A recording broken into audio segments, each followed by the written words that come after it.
Assalamualaikum warahmatullahi wabarakatuh. Kali ini marilah kita sama-sama berbincang berhubung dengan mengisi waktu bersama anak di musim Perintah Kawalan Pergerakan PKP ni, musim COVID-19 ni. Jadi anak-anak tak boleh pergi sekolah, kita pula tak boleh pergi kerja, jadi kita di rumah, banyak di rumah. Jadi kita cuba-cubalah kita buat sesuatu bersama dengan anak untuk kita meneliti status minda anak-anak kita, apa yang ada di dalam minda anak-anak kita lah lebih kurangnya. Jadi untuk itu kita perlukan kertas, kita perlukan pen atau pensil, dan kita perlukan jam. Pasal ujian ni ujian carta kutu, rupa ni macam kutu lah, kaki dia banyak macam ni kan. Ini saya belajar daripada Datin Dr. Nur Laili daripada Nur Institute tahun 1986 dulu. Ni ujian carta kutu, dan namanya untuk budak-budak kan. Tajuk kursus yang saya hadiri itu pembangunan otak kanak-kanak. Jadi dia desainkan ujian ni untuk kanak-kanak lah. Jadi nak suka kan tu, buat kaki kutu banyak-banyak, ada 20 kat sini kan. Jadi ni tulis sebanyak mungkin perkara berkait dengan tajuk. Tajuknya ni untuk kes apa ni kan ni tajuknya merah. Jadi maknanya tulis sebanyak mungkin perkara berkait dengan warna merah. Dalam tempoh masa 3 minit tu yang kita perlukan masa tu perlukan jam. Dalam masa 3 minit tulislah seberapa banyak. Kalau macam anak-anak dia suka buat macam ni, biar dia sukalah kan nombor 1, nombor 2 sampai nombor 20 sampai kat sini. Katalah ada lagi, tulis lagi kat luar dia pula. Sampai kat sini dah 40 dah. Tulis lagi. Kalau sampaikan 3 kali pusing tu 60 lah maknanya kan. Macam tu. Jadi ni nak buat ujian ni sekarang ataupun nanti tengok video ni dulu, tak apa, mana-mana semua boleh. Jadi maknanya tu tulis seberapa banyak mungkin perkara berkait dengan tajuk. Maknanya ujian ni tak ada batas. Dia boleh daripada anak-anak daripada sekolah rendah, sekolah menengah, college, universiti, orang dewasa, dan orang yang dah warga emas pun boleh juga. Kalau nak tengoklah macam mana status minda kita, boleh. Jadi tak ada hadnya.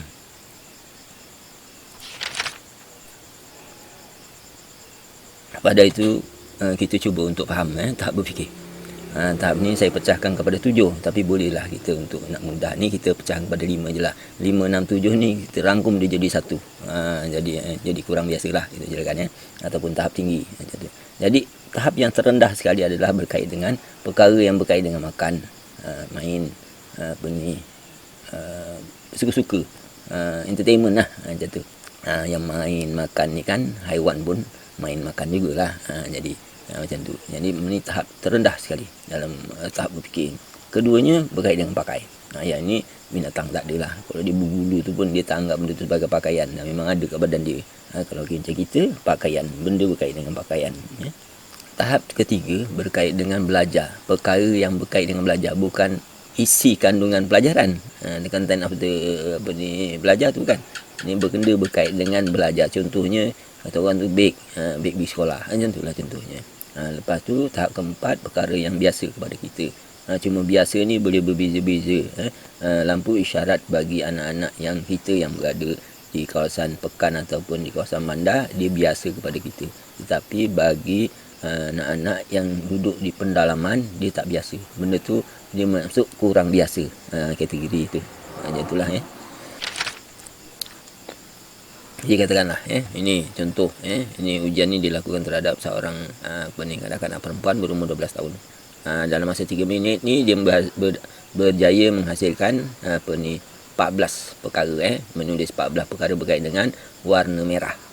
Jadi ini dapatan dia. Ini dapatan ini kita rekodkan dia sebagai indeks kecekapan berfikir. Ada yang dapat 14, ada yang dapat 20, ada yang dapat 30, ada yang dapat 40, ada yang dapat 60. Itu sebagai satu dapatan perolehan Jadi kita masukkan dia sebagai indeks kecekapan berfikir, IKF. Kalau ni 14, IKF dia 14 lah. Macam tu. Jadi kita ada satu kayu ukur untuk kepantasan atau kecekapan berfikir itu tadi. Dengan ada nilai itu tadi, kita nanti boleh membuat bandingan untuk diri kita sendiri, untuk peningkatan ataupun untuk membanding dengan orang lain. Macam itulah Dan indeks kecekapan berfikir ini adalah mengukur tahap kerajinan berfikir seseorang. Kalau kita malas je kan, dah lah, malas nak fikir, dapatlah 5 ke 6 itu aja kan. Kalau kita rajin berusaha betul-betul kita fikir, mungkin kita dapat 40, 50 macam itulah kan. Tapi dia juga mengukur tahap keupayaan menzahirkan maklumat. Kadang kita rajin nak fikir tapi tak keluar. Ada macam tu. Macam katakan masuk dewan peperiksaan. Dah pelajar betul-betul. Masuk dalam dewan peperiksaan tak keluar. Nak jawab tu tak keluar. Keluar je daripada habis masa, keluar daripada dewan peperiksaan, baru keluar. Nak buat apa dah keluar daripada dewan peperiksaan. Macam itulah lebih kurangnya tu kan. Jadi tahap mengukur tahap keupayaan mendapatkan maklumat. Ni. Jadi IKF ni dua, mengukur tahap kerajinan berfikir dan mengukur tahap keupayaan mendapatkan maklumat. Ni Jadi tadi kita dah berbincang tentang tahap berfikir. Jadi ni Apple tahap berfikir apa? Makan, berkait dengan makan. Tahap 1 lah. Bunga tulip. Bunga tulip ni kalau bunga katakanlah bunga matahari, bunga raya. Itu bunga biasa. Dia boleh kita katakan sebagai biasa. Tapi ni bunga tulip. Bunga tulip ni bunga di Eropah sana. Kita jarang ada kat sini. Jadi boleh kita kata kurang biasalah. Jadi letakkan 5. Ni kain. Kain berkait dengan pakaian. Air sirap berkait dengan makan. Beg berkait dengan sekolah. Lidah, pasal kita ni kan tutup mulut, kita tak jeli lidah, kita jarang lah jadi kan, kurang biasa. Ni baju pakai, pakaian. Ni mulut dengan darah. Mulut ni biasa, darah. Dah ni namanya budak perempuan umur 12 tahun, dah haid lah kan. Jadi dia tiap-tiap bulan jadi biasalah darah bagi dia. Macam tu lah. Yang ini reben dengan strawberry. Ni kurang biasa. Reben kan kurang biasa. Strawberry ni makanan, tapi ni dia jarang kepada kita. Itulah tak biasa lah. Jadi kurang biasa lah jadinya kan. Kalau rambutan tu makanan biasa. Tu tahapnya 1. Ni kasut pakaian.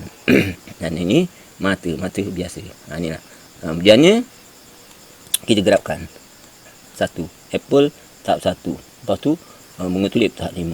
Lepas tu kain tahap 2. Lepas tu air sirap tahap 1. Tu beg tahap 3. Naik lagi lidah tahap 5. Kita gerapkan macam ni. Dia kan naik turun. Jadi berpindah tahap. Ini tadi kan sini tenaganya rendah, sini tenaganya tinggi.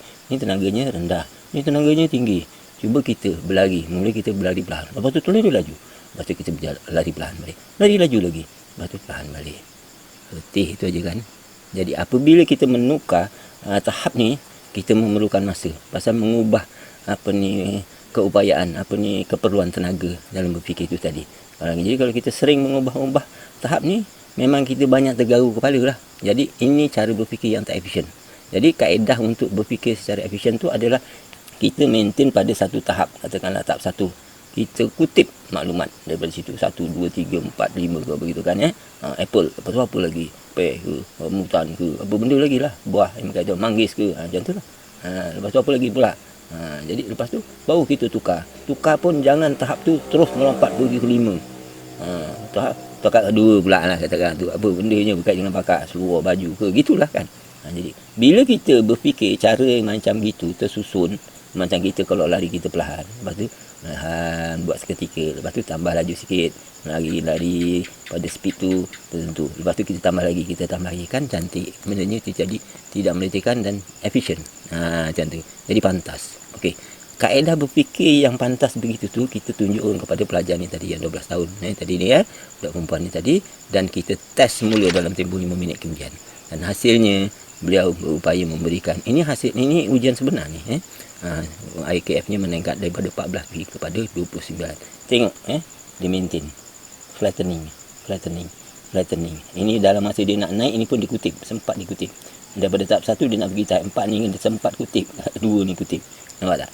Dia ada flattening. Bila dengan flattening macam gini lah, jadinya berfikirnya efisien, dia dapat menaikkan ke 29. Latihan berikutnya nanti lebih efisien lagi, mungkin boleh naik ke 36, ke 40, macam tu lah.